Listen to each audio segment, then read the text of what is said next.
ಸ್ನೇಹಿತರೆ ನಮಸ್ಕಾರ. ಗೌರಿ ಶಕ್ಕಿ ಸ್ಟುಡಿಯೋದ ವಿಶೇಷ ಕಾರ್ಯಕ್ರಮ ಮಹಾಭಾರತ ರಹಸ್ಯಗಳು. ಮಹಾಭಾರತ ರಹಸ್ಯಗಳಲ್ಲಿ ಪ್ರಶ್ನೋತ್ತರ ಸಂಚಿಕೆಗೆ ನಿಮಗೆಲ್ಲ ಸ್ವಾಗತ. ನಾನು ಗೌರಿ ಶಕ್ಕಿ. ನಮ್ಮ ಪ್ರಶ್ನೆಗಳಿಗೆ ನಿಮ್ಮ ಪ್ರಶ್ನೆಗಳಿಗೆ ಉತ್ತರ ಕೊಡೋದಕ್ಕೆ ನಮ್ಮೊಂದಿಗೆ ಜಾಯ್ನ್ ಆಗಿದ್ದಾರೆ ವಿದ್ವಾನ್ ಜಗದೀಶ್ ಶರ್ಮಾ ಸಂಪ ಸರ್. ಬನ್ನಿ ಅವ್ರನ್ನ ಕಾರ್ಯಕ್ರಮಕ್ಕೆ ಸ್ವಾಗತಿಸೋಣ. ಸರ್ ನಮಸ್ಕಾರ. ನಮಸ್ತೆ. Welcome to the show. So ನಾವು ಇವತ್ತು 550ನೇ ಎಪಿಸೋಡ್ನಿಂದ 575ರ ಸಂಚಿಕೆಯ ತನಕ ಬಂದಿರುವಂಥ ನಿಮ್ಮ ಪ್ರಶ್ನೆಗಳನ್ನ ತೆಗೆದುಕೊಂಡು ಈ ಒಂದು ಸಂಚಿಕೆ ಮಾಡ್ತಾಯಿದ್ದೀವಿ. ಅದಕ್ಕೆ ಸಂಪಸರ್ ಉತ್ತರ ಕೊಡ್ತಾರೆ. ಮೊದಲನೇ ಪ್ರಶ್ನೆ ಇದನ್ನು ನಾನು ತಗೊಳ್ತಾ ಇರೋದು ಗರುಡ ರಂಗಯ್ಯ ಅಂತ ಒಂದು ಪ್ರಶ್ನೆ, ಅವರಿಂದ ಬಂದಿರೋದ ಪ್ರಶ್ನೆ ಇದು. ನಾವು ಗಾಂಧಾರಿ ಬಗ್ಗೆ ಮಾತಾಡ್ತಾ ಇರ್ಬೇಕಾದ್ರೆ ಆಕೆಯನ್ನು ಸಾಕಷ್ಟು ನಾವು ಶ್ಲಾಘಿಸ್ತೀವಿ ಸರ್. ತುಂಬ ಒಳ್ಳೆ ಮಾತುಗಳನ್ನ ಆಕೆ ಬಗ್ಗೆ ಹೇಳಿದ್ದಾರೆ. ಗಾಂಧಾರಿ ಅಷ್ಟು ನ್ಯಾಯಪರವಾದವಳು ಅಂತ ನೀವು ಹೇಳಿದ್ರಲ್ಲ, ಹಾಗಾದರೆ ದ್ರೌಪದಿ ಮಾನ ಕಳೆಯುವಾಗ ಆಕೆ ಯಾಕೆ ತಡೆಯಲಿಲ್ಲ ಅನ್ನೋದು ಪ್ರಶ್ನೆ. ಈ ದ್ರೌಪದಿ ಮಾನ ಕಳೆಯುವ ಪ್ರಯತ್ನಕ್ಕೆ ಇವರು ಹೊರಟಾಗ ಅದು ಆಸ್ಥಾನದಲ್ಲಿ ನಡೀತಾ ಇತ್ತು. ಆಸ್ಥಾನ ಅಂದರೆ ಇವರ ಸಹಜ ಆಸ್ಥಾನವೂ ಅಲ್ಲ. ಈ ದ್ಯೂತ ಆಡೋದಕ್ಕೆ ಅಂತಲೇ ಒಂದು ಭವನ ಕಟ್ಟಿಸಿದ ಅಂತ ಬರುತ್ತೆ. ಧೃತರಾಷ್ಟ್ರ ಇನ್ನೊಂದು ಭವನ ಕಟ್ಟಿಸ್ತಾನೆ ಇದಕ್ಕಾಗೇನೆ. ಅದರ ಅರ್ಥ ಏನು ಅಂತ ಅಂದರೆ, ಈಗ ಅಲ್ಲಿ ಬೇಕಾದಷ್ಟು ಭವನಗಳಿವೆ, ಆಸ್ಥಾನಗಳಿವೆ, ಬೇಕಾದಷ್ಟು ಸಭಾಂಗಣಗಳೆಲ್ಲ ಇರ್ತವೆ. ಯಾಕೆ ಇನ್ನೊಂದು ಕಟ್ಟಿಸಿದಾನೆ ಅಂದರೆ ಅದರ ಅರ್ಥ ಏನು ಅಂತ ಕೇಳಿದರೆ, ಈ ಆಟಗಳನ್ನು ಆಡೋದಕ್ಕೆ ಅಂತ ಒಂದು ಜಾಗಗಳನ್ನು ಮಾಡ್ಕೋತೀವಲ್ಲ, ಈಗ ನಾವು ಕ್ಲಬ್ಗಳು ಥರ ಇದೆಯಲ್ಲ, ಹಾಗೆ ಮಾಡ್ಕೋತಾ ಇದ್ರು ಅದನ್ನ. ಈಗ ಸಾಧಾರಣ ಕ್ಲಬ್ಗಳು ಅಂತ ಅಂದಾಗ ಅಲ್ಲಿಗೆ ಇಡೀ ಕುಟುಂಬದವ್ರು ಹೋಗಿ ಕೂತ್ಕೊಳ್ಳೋ ಥರದ್ದು ಇರುತ್ತೆ ಅನ್ನಿಸ್ತಾರೆ. ಆದರೆ ಉಳಿದಂತೆ ಈ ಥರ ಬರೀ ಇವರೇ ಹೋಗಿ ಎಂಜಾಯ್ ಮಾಡೋ ಥರದ್ದು ಅಂತ ಇರುತ್ತಲ್ಲ, ಮೆಂಬರ್ಶಿಪ್ ಇರುತ್ತೆ ಯೂಶುವಲಿ. ಹಾಂ, ಮೆಂಬರ್ಶಿಪ್ ಮಾತ್ರ ಹೋಗಕ್ಕೆ ಸಾಧ್ಯ. ಅದರಲ್ಲೂ ಈ ಗಂಡಸರೇ ಹೋಗಿ ಆಟ ಆಡೋದು, ಹೆಂಗಸರು ಅವ್ರು ಹೋಗಿ ಅವ್ರು ಆಟ ಆಡ್ಕೊಳ್ಳೋ ಕ್ಲಬ್ಗಳು ಅನ್ನೋ ಥರ ಎಲ್ಲ ಇರುತ್ತಲ್ಲ. ಇಲ್ಲಿ ಆ ಥರದ್ದು ಒಂದು ಕ್ಲಬ್ ಥರದ ಬಿಲ್ಡಿಂಗ್ ಅಂತಲೇ ಹೇಳಬೇಕು ಅದನ್ನು. ಅಂದರೆ ಈ ಆಟ ಆಡೋದಕ್ಕೆ ಅಂತಲೇ ಅದನ್ನ ಕಟ್ಟಿದ್ದಾರೆ, ಅದಕ್ಕೆ ಬೇಕಾಗೋ ಥರನೇ ಕಟ್ಕೊಂಡಿದ್ದಾರೆ ಅದನ್ನು. ತುರ್ತು ನಿರ್ಮಾಣ ಅದು. ಅಂದರೆ ಅದಕ್ಕಾಗಿ ಒಂದು ಟೆಂಪ್ರರಿ ಸ್ಟ್ರಕ್ಚರು ಇರಬಹುದು. ಹೇಗೆ ಕಟ್ಟಿದ್ರು ಅಂತ ವಿವರ ಬರೋಲ್ಲ ಮಹಾಭಾರತದಲ್ಲಿ. ಹಾಗಾಗಿ ಅದು ಹೇಗೆ ಅಂತ ಅಂದರೆ, ಇವರು ಹೋಗಿ ಕುಳಿತುಕೊಂಡು ಆಟ ಆಡುವ ಜಾಗ. ಅಲ್ಲಿ ಸಹಜವಾಗಿ ಇವ್ರುಗಳು ಹೋಗುವಂತಹ ಅಂಶ ಇರೋಲ್ಲ, ಸ್ತ್ರೀಯರು ಯಾರು ಹೋಗುವ ಅಂಶ ಇರೋಲ್ಲ.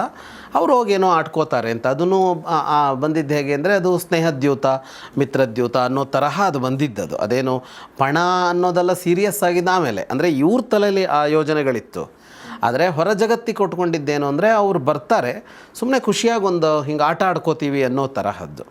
ಹಾಗಾಗಿ ಅದು ಅಲ್ಲಿ ಆಯೋಜನೆಗೊಂಡಾಗ ಅಲ್ಲಿ ಇವ್ರುಗಳೆಲ್ಲ ಹೋಗುವಂತಹ ಯಾವುದೇ ಒಂದು ಮುಖ್ಯ ಘಟ್ಟನೆ ಅಲ್ಲ. ಹಾಗಾಗಿ ಅಲ್ಲಿ ಇವ್ರು ಯಾರೂ ಹೋಗಿರಲಿಲ್ಲ, ಸ್ತ್ರೀಯರು ಯಾರೂ ಅಲ್ಲಿರಲಿಲ್ಲ. ಸ್ತ್ರೀಯರೆಲ್ಲ ಅಂತಃಪುರದಲ್ಲಿದ್ದರು.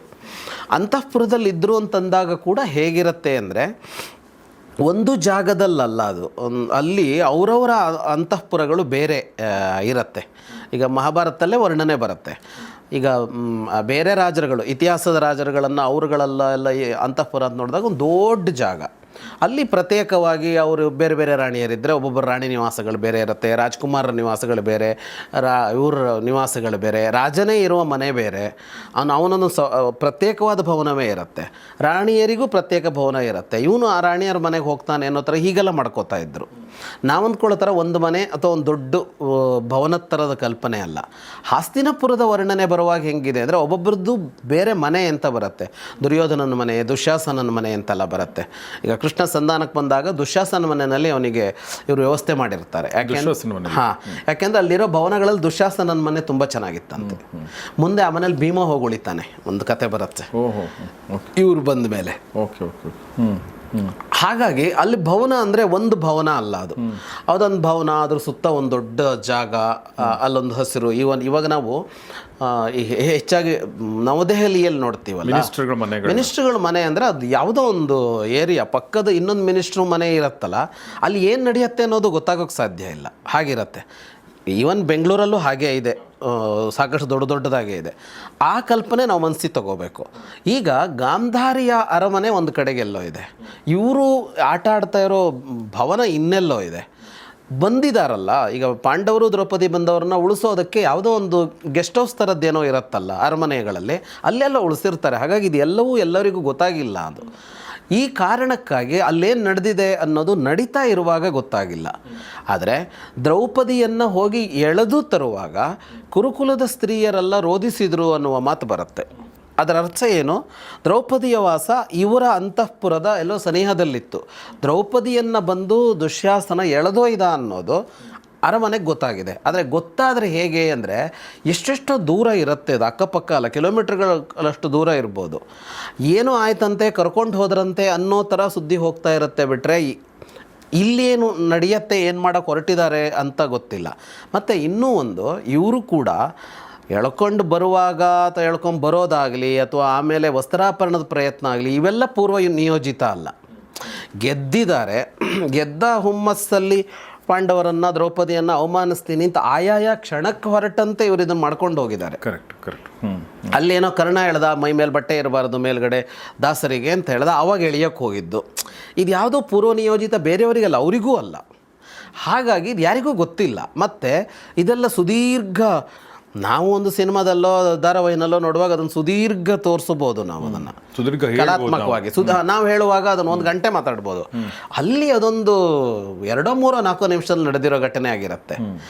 ಸ್ವಲ್ಪ ಜಾಸ್ತಿ ಇದೆ ಅಂತ ಬರುತ್ತೆ, ನಾವು ಹೇಳೋದು ಸೋತ ಅಂತ. ದುಶ್ಯಾಸನಿಗೆ ಅಂದರೆ ಮೈಕೈಯೆಲ್ಲ ನೋವು ಬರೋಷ್ಟೊತ್ತು ಹೇಳದ ಅಂತ ಒಂದು 5 ನಿಮಿಷದಲ್ಲಿ ಆಗಿ ಮುಗಿದೋಗ್ಬಿಟ್ಟಿರುತ್ತೆ ಅದು. ಹಿಂಗಾಯ್ತಂತೆ ಅಂತ ಗೊತ್ತಾಗಿ ಬರುವಾಗ ಮುಗಿದೋಗಿದೆ. ಆದರೆ ಬಂದಿದ್ದಾಳೆ ಗಾಂಧಾರಿ, ಇದಾದ್ಮೇಲೆ ಬಂದಿದ್ದಾಳೆ. ಗಾಂಧಾರಿ ತುಂಬ ಜೋರಾಗಿ ಮಾತನಾಡಿದ ಮೇಲೇ ಧೃತರಾಷ್ಟ್ರ ಮತ್ತೆ ಹಿಂದಿರುಗಿಸಿ ಕೊಡ್ತೀನಿ ರಾಜ್ಯನ, ವರ ಕೇಳು ಅಂತ ದ್ರೌಪದಿಗೆ ಹೇಳೋಕೆ ಹೊರಟಿದ್ದ ಆವಾಗ ಅವನು. ಅಂದರೆ ಸುದ್ದಿ ಹೋಗಿ ಇಂಥದ್ದೊಂದು ಆಯಿತು ಅಂತಂದು ಕೂಡಲೇ ಗಾಂಧಾರಿ ಬಂದಿದ್ದಾಳೆ ಅಲ್ಲಿ. ಹಾಗಾಗಿ ತಡೆಯುವಂತಹ ಅವಕಾಶ ಅಲ್ಲಿ ಗಾಂಧಾರಿಗೆ ಇರಲಿಲ್ಲ. ಉಳಿದವರ ವಿಷಯದಲ್ಲೂ ಹಾಗೆ, ಅಂದರೆ ಅಂಥದ್ದು ನಡೆದಾಗ ನಾವು ತಕ್ಷಣ ಸ್ಪಂದಿಸಿ ಓಡೋಗಬೇಕು ಅಂತ ಇರುತ್ತೆ. ಭೀಷ್ಮಾದಿಗಳು ಯಾಕೆ ತಡೀಲಿಲ್ಲ ಅನ್ನೋ ಪ್ರಶ್ನೆ ತುಂಬ ಚರ್ಚೆ ಮಾಡಿದ್ವಿ ಹಿಂದೆ ನಾವು. ಆದರೆ ಎಲ್ಲರೂ ಹೋಗಿ ತಡೆಯುವಷ್ಟು ವ್ಯವಸ್ಥಿತವಾದದ್ದಲ್ಲ, ಎಲ್ಲರಿಗೂ ಅದು ಏಕಾಏಕಿ ಆಗಿಬಿಟ್ಟಿದ್ದದು ಅಂತ. ಹಾಗಾಗಿ ಗಾಂಧಾರಿ ಅಲ್ಲೇ ಇದ್ದು ನೋಡ್ತಾ ಕುಳಿತಿದ್ಲು ಅಂತ ಅಲ್ಲ. ಹಾಗಾಗಿ ಗೊತ್ತಾದ ಮೇಲೆ ಬಂದ ಮೇಲೆ ಬೈದಿದ್ದಾಳೆ ಮತ್ತು ಡ್ಯಾಮೇಜ್ ಕಂಟ್ರೋಲ್ ಅಂತಂದರೆ ವರ ಕೊಡೋದೆಲ್ಲ ಡ್ಯಾಮೇಜ್ ಕಂಟ್ರೋಲ್, ಅದನ್ನ ಮಾಡೋಕ್ಕೆ ಗಾಂಧಾರಿಯೇ ಪರೋಕ್ಷವಾಗಿ ಕಾರಣ ಆಗ್ತಾಳೆ. ಪರೋಕ್ಷ ಅಲ್ಲ, ನೇರವಾಗಿ ಕಾರಣ ಅನ್ನೋ ಥರನೇ ಆಗ್ತಾಳೆ. ಈಗ ಮಾಡು ಅಂತ ಹೇಳೋಲ್ಲ ಅಷ್ಟೇ. ಅಲ್ಲಿ ಅಂದರೆ ಆಕಿ ಬೈದಿದ್ದಾಳೆ, ಅಂದರೆ ಬೈತಾಳೆ, ನಾವು ಅದನ್ನ ಅಂದರೆ ದುರ್ಯೋಧನಿಗೆ ಬೈತಾಳೆ ನೇರವಾಗಿ, ಧೃತರಾಷ್ಟ್ರನಿಗೆ ಬೈತಾಳೆ, ದುರ್ಯೋಧನಿಗೆ ಎಲ್ಲರಿಗೂ ಬೈತಾಳೆ.